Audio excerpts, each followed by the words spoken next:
আগামী পৌষ মাসের 29 তারিখে পৌষ সংক্রান্তি আসছে, জোরে বলুন হানা না। আচ্ছা মায়েরা, বছরে 3টে মাস খুব গুরুত্বপূর্ণ, একটা বৈশাখ মাস, একটা মাঘ মাস, একটা কার্তিক মাস। কার্তিক মাসকে দামোদর মাস বলা হয়।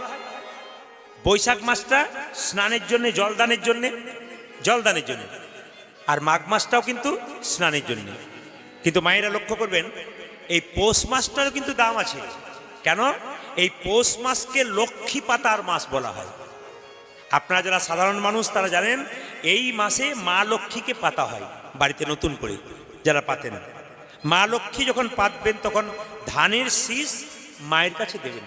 এক, এই 29শে পৌষ মাসে এই যে মকর সংক্রান্তি আসছে মায়েরা, সূর্য মকর রাশিতে প্রবেশ করছে